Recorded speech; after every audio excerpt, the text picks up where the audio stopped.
Alors, le sujet d'aujourd'hui est vraiment l'aboutissement et l'objectif de ce séminaire, c'est-à-dire ça n'était pas de faire l'histoire des écoles de commerce pour faire l'histoire des écoles de commerce, c'était de voir comment les caractéristiques principales des écoles qu'on connaît aujourd'hui ont émergé dans le temps, leurs conditions d'émergence, ce qui a présidé à l'émergence de ces caractéristiques, et donc de voir, de mieux comprendre la situation aujourd'hui et aussi de se projeter un peu dans le futur. Donc là, l'idée, c'était, avec la dernière fois, on a discuté de l'école du monde de demain, dans cet écho au monde de demain post-pandémie Covid.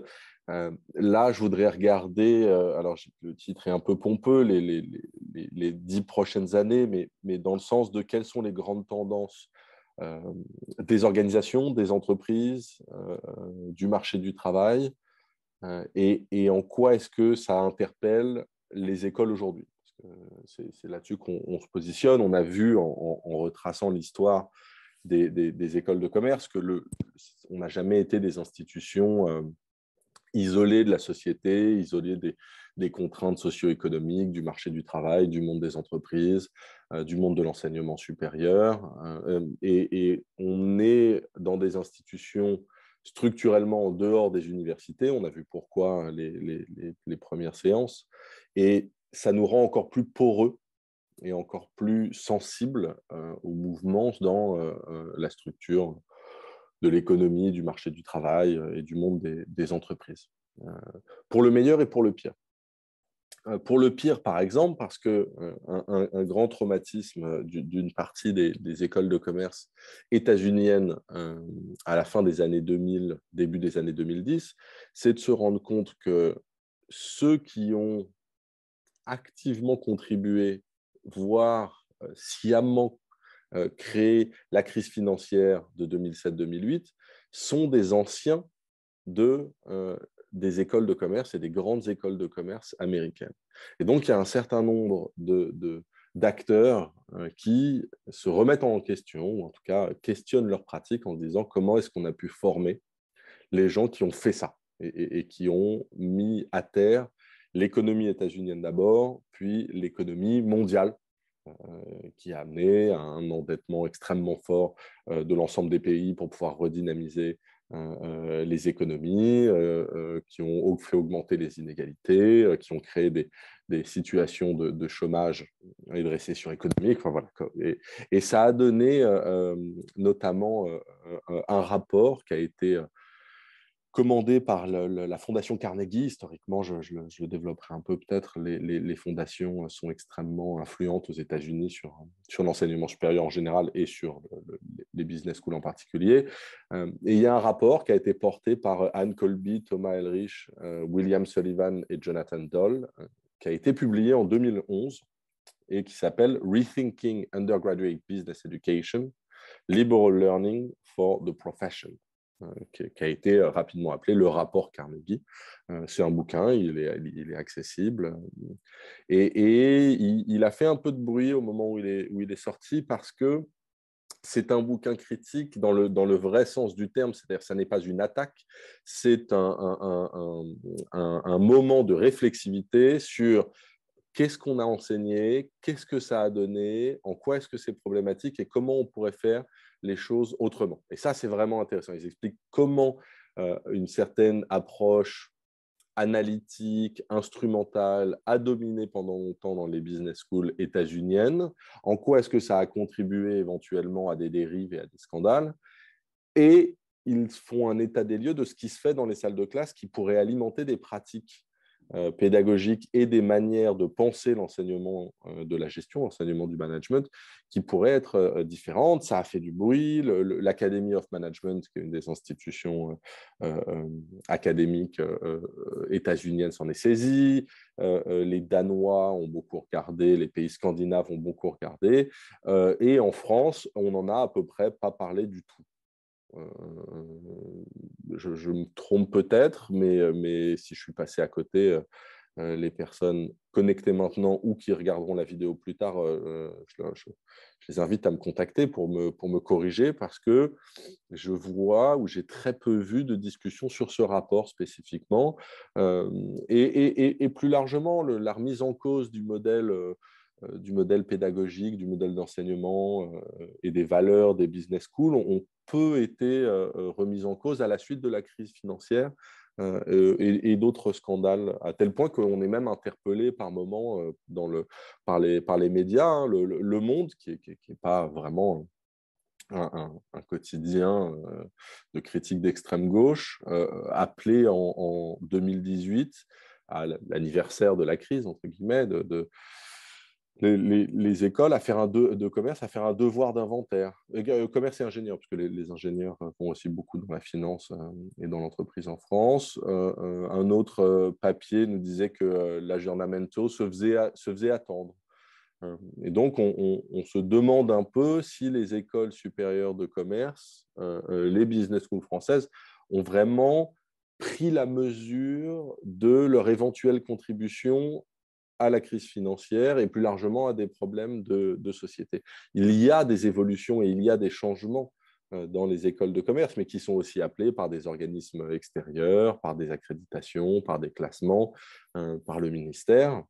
Mais la mobilisation collective face à une éventuelle contribution, telle que l'a manifesté le rapport Carnegie, hein, ce Rethinking Undergraduate Business Education, n'a pas d'équivalent en France. Alors, ça vient en partie, ce rapport, pas seulement d'une impulsion des écoles de commerce, des business schools états-uniennes, ça vient aussi de la Carnegie Foundation, donc, qui est une des 3 grandes fondations très influentes aux États-Unis, avec grosso modo la fondation Rockefeller et la fondation Ford.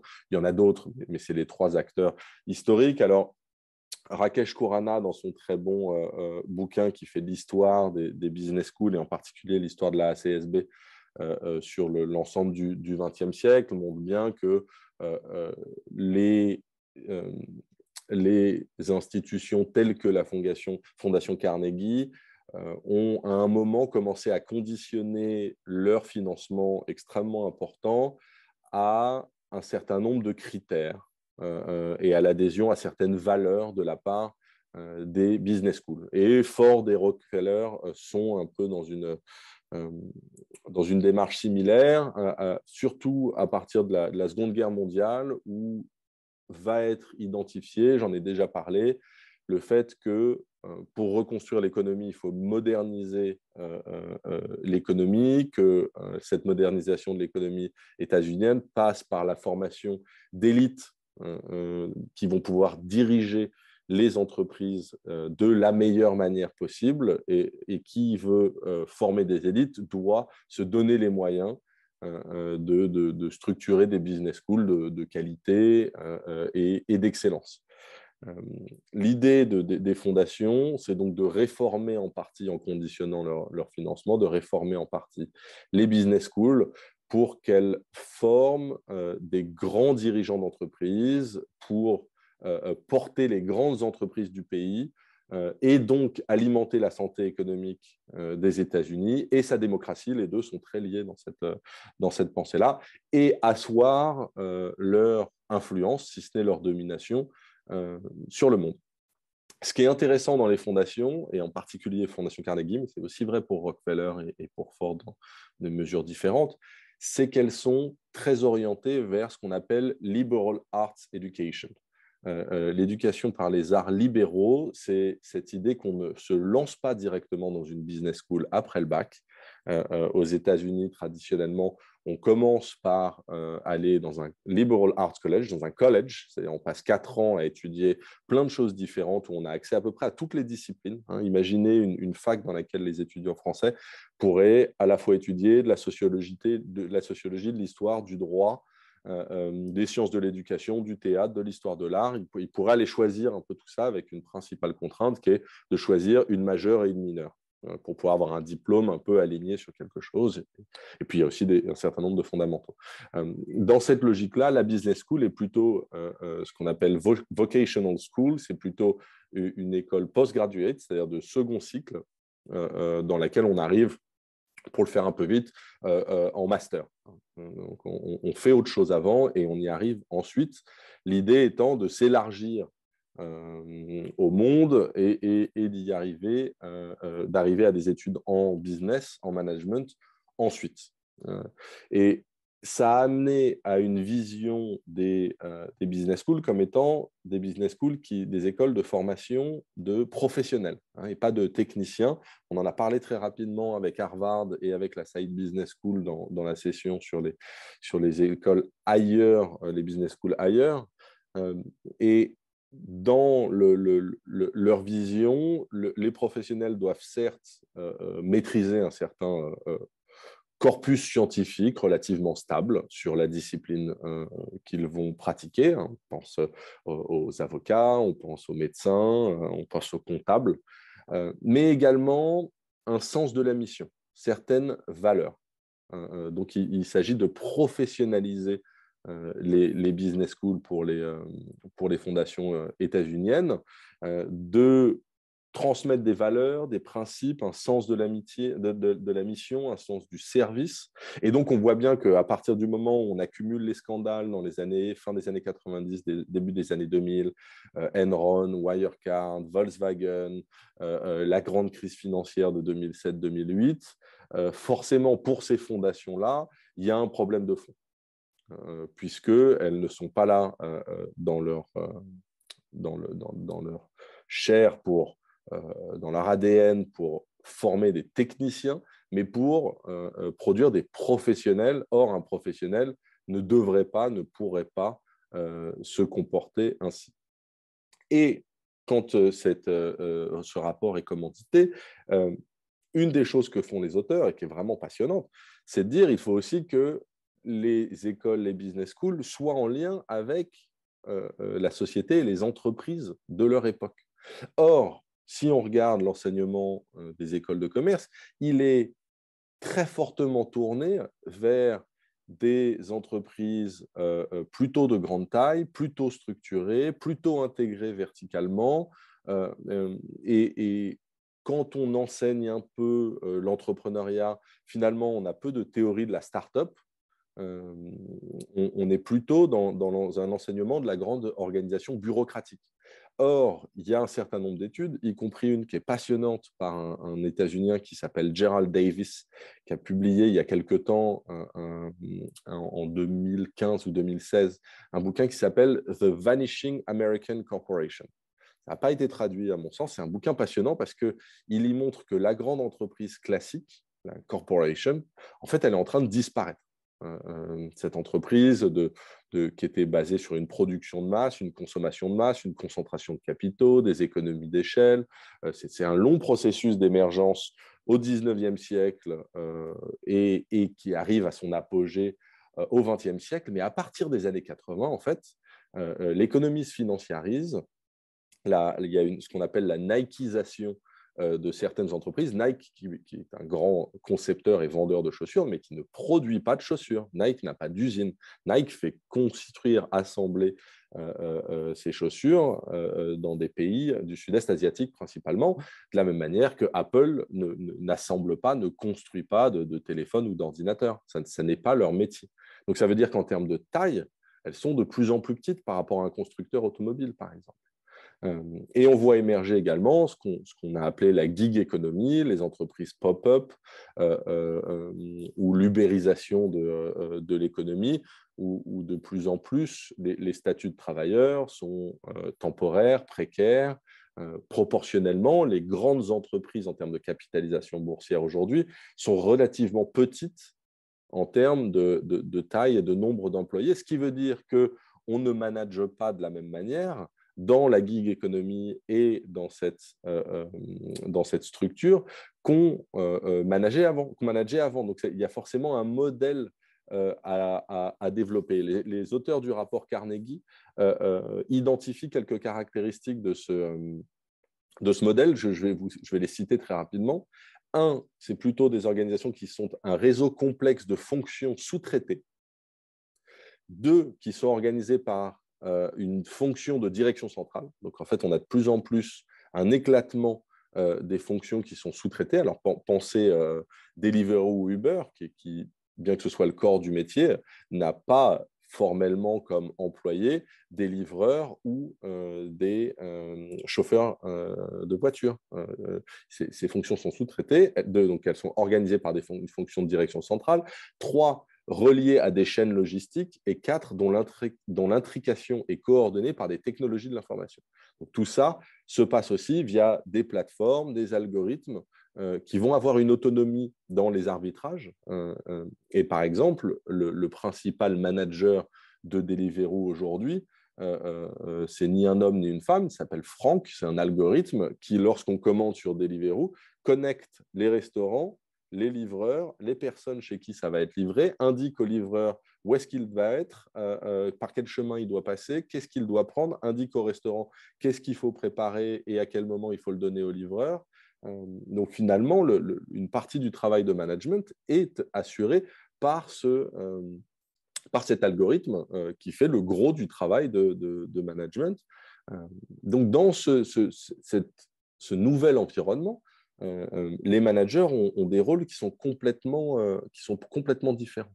C'est-à-dire qu'il va y avoir des situations beaucoup plus complexes, beaucoup plus incertaines, il va y avoir beaucoup plus d'attentes qui vont être conflictuelles. On sera plus tranquillement installé dans un maillon hiérarchique où on a un chef qui nous donne les ordres et les deadlines, et puis on va les transmettre à des personnes en dessous à qui on va donner des ordres et des deadlines. On va être dans des connexions réticulaires en réseau, mais qui vont être beaucoup plus complexes à gérer. Et les auteurs du rapport Carnegie en concluent que dans ce contexte, et là je les cite directement, les étudiants ont besoin de mise en perspective par la psychologie, la sociologie, l'anthropologie et le champ des humanités comme l'histoire, les sciences politiques, la littérature et l'éthique, afin de développer des regards rigoureux dont ils auront besoin en tant que futurs hommes et femmes d'affaires. En fait, ce qu'appelle ce rapport Carnegie, c'est à former des professionnels capables d'appréhender la complexité de ces situations, plutôt que des techniciens capables d'appliquer des outils et pour le faire vite, d'obéir aux ordres. Donc, il s'agit de former des professionnels, certes des gens qui maîtrisent la technique, mais qui sont capables de mettre cette technique au service d'une certaine mission dans un environnement complexe et sur la base de certaines valeurs. Une profession est toujours basée sur certaines valeurs. C'est pour ça que très souvent, elles ont des chartes déontologiques, elles ont même des organes d'application de ces chartes déontologiques. On entend parfois parler du conseil de l'ordre des médecins, de l'ordre des magistrats. On peut même être radié si jamais on pratique la profession d'une manière inacceptable pour ces instances de réglementation et d'arbitrage. Donc, comment est-ce qu'on peut amener les étudiants d'école de commerce à être de véritables professionnels? Pour l'instant, on est dans une approche plutôt technique et on a vu que c'était un héritage en partie de l'histoire et de la structure des business schools en général et particulièrement en France. Donc, on n'est pas encore dans cette logique professionnelle. Et là encore, je cite les auteurs du rapport Carnegie. Dans l'ensemble, le résultat de l'enseignement en gestion est la formation de diplômés qui manifestent une compréhension faible et même une préoccupation encore plus faible de la société dans laquelle ils évoluent. Le programme spécialisé en gestion fournit typiquement aux étudiants peu d'outils ou de motivation pour développer des compétences dans les arts et la science, des domaines dont on sait qu'ils vont devenir de plus en plus importants pour des professionnels de la gestion. Ce constat, ils le font en ayant interrogé des étudiants d'école de commerce et des professeurs et des administrateurs d'école de commerce. Ça fait directement écho à d'autres organismes qui sont là non plus pas vraiment des grands critiques d'extrême gauche des business schools, comme le Forum économique mondial, qui, dans la liste des compétences les plus importantes pour le 21e siècle, a placé en numéro 3 la pensée critique et en numéro 7 la culture générale. Donc, on a un monde des entreprises qui appelle à des étudiants et qui attend des étudiants et qui soient formés de manière beaucoup plus large, beaucoup plus souple, avec beaucoup plus de capacité d'adaptation. Pas des gens qui sont capables d'appliquer des outils, mais des gens qui les connaissent, qui les maîtrisent pour pouvoir les mobiliser en situation. Et ça appelle à ce que deux auteurs passionnants qui ont beaucoup travaillé sur le rapport Carnegie, Matt Statler, qui est à New York University, et Pierre Guillet de Montou, qui est à la Copenhagen Business School, ça appelle à ce qu'ils ont appelé un changement de paradigme. Alors, je ne vais pas rentrer dans les détails, mais en gros, pour eux, on avait des business schools principalement fondées sur une approche extrêmement rationnelle et à tendance économiste, néolibérale, néoclassique, pardon, où on enseignait aux étudiants des méthodes d'analyse assez linéaires, assez instrumentales et avec des relations causales assez simples. On réduisait la stratégie à quelques outils d'analyse stratégique, par exemple, ou on réduisait le marketing à quelques outils d'analyse et à des grilles de lecture du marketing. Et eux proposent ce qu'ils appellent la mise en place d'une double hélice, qui est à la fois un enseignement de la gestion, puisqu'il faut qu'on continue à enseigner des outils techniques et des grilles d'analyse. Il ne s'agit pas de faire disparaître l'enseignement des techniques comptables, des outils marketing, des méthodes RH, etc.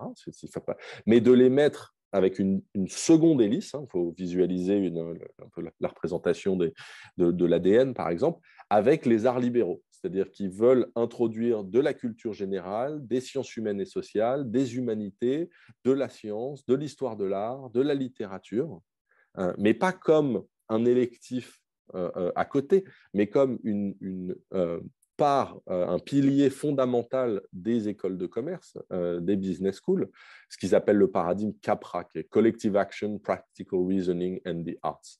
Leur idée est qu'il faut que les enseignements techniques de la gestion et l'enseignement des humanités s'alimentent réciproquement. Il ne s'agit pas de faire de l'histoire de l'art d'un côté et de la comptabilité de l'autre.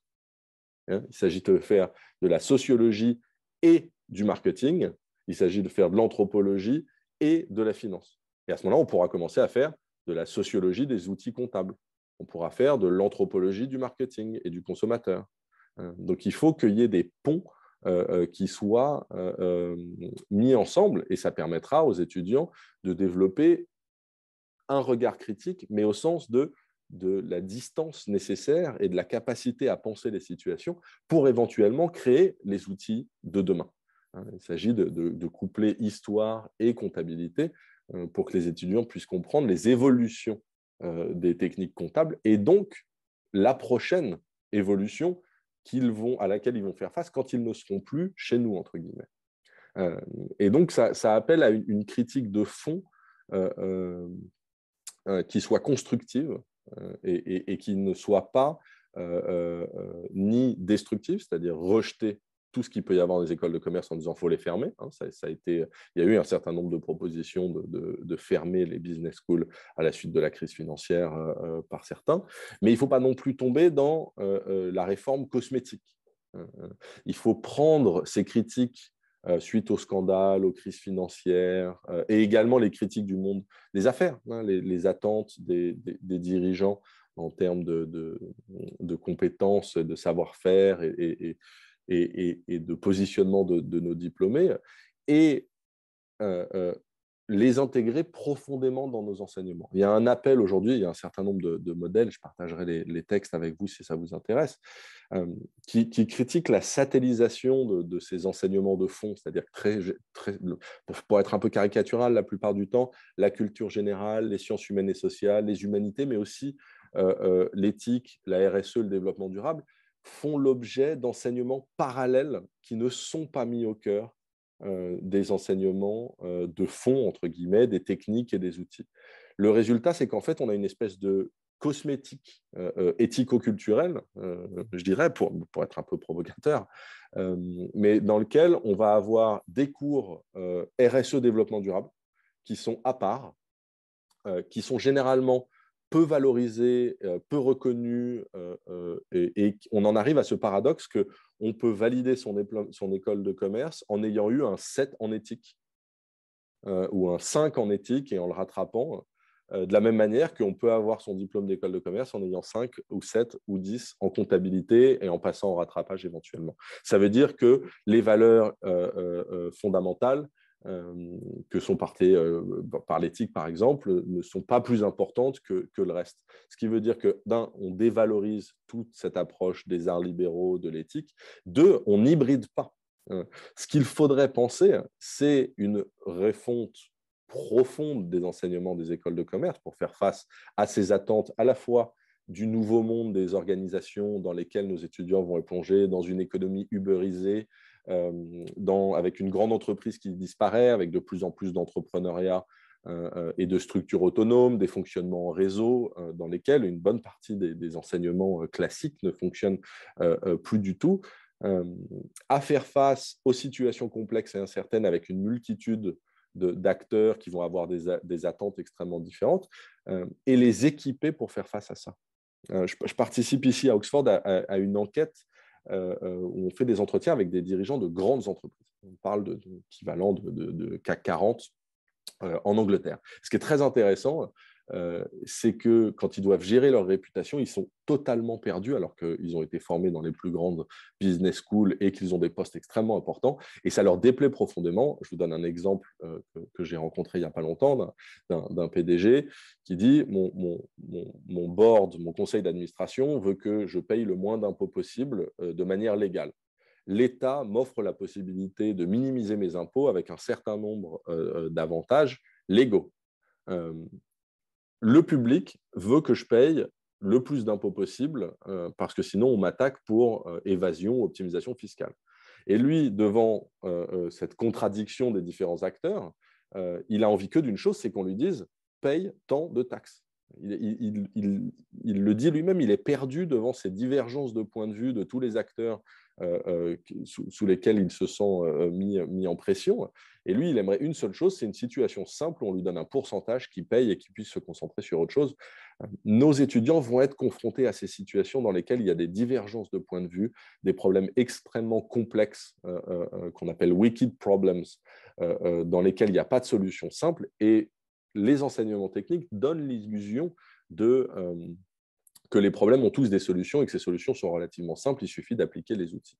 Il y a un certain nombre de modèles pédagogiques qui permettent d'appréhender ces situations en mettant en lien la pensée analytique, donc l'application des outils, avec ce qui s'appelle par exemple l'exploration réflexive, c'est-à-dire stimuler la réflexivité des étudiants, et ce qu'on appelle le cadrage pluriel, c'est-à-dire se confronter à la pluralité des parties prenantes face à ces situations. On a ces modèles-là, mais ils appellent une telle réforme de fond des enseignements des écoles de commerce qu'on a à aujourd'hui assez peu d'écoles qui se positionnent sur des réformes de ce type-là et on se concentre très souvent plutôt sur des réformes de type un peu cosmétique où on ajoute des électifs. Il y a évidemment tout un spectre entre les deux que beaucoup d'écoles explorent, beaucoup de business schools circulent selon leurs contraintes et selon leurs enjeux sur ce spectre-là. Peu en arrivent à réellement changer de paradigme. Or, l'économie ayant changé de paradigme, et pas forcément pour aller vers un monde plus gentil et avec de la déontologie partout. Hein. La structure fondamentale de l'économie est en train de changer, la structure fondamentale des marchés du travail sont en train de changer, les législations sont en train de changer. Ça appelle donc les business schools à des réformes de fond pour repenser leur modèle. Voilà pour cette idée des 10 prochaines années, de comment des tendances de fond de l'économie et du marché du travail ont déjà et devraient continuer d'impacter les modèles des écoles de commerce. La prochaine fois, pour la dernière séance, on regardera des gens qui ont plus directement challengé les écoles de commerce, les business schools dans leurs évolutions, et on va parler de deux propositions en particulier. Une au titre volontairement provocateur de Martin Parker qui s'appelle Shut Down the Business School, donc il dit qu'il faudrait fermer les business schools, mais en fait, le dernier chapitre nous dit que peut-être qu'il ne faut pas les fermer, mais qu'en tout cas, il faut les réformer en profondeur. Et un autre acteur important et influent qui s'appelle Peter Lawrence, qui a écrit un bouquin qui s'appelle The Business School of the Future, dans lequel il présente un modèle éventuel, et vous verrez quand on rentrera dans le détail qu'on ne peut pas faire plus opposé comme proposition, donc on verra comment naviguer entre les deux, mais ça c'est pour la prochaine séance.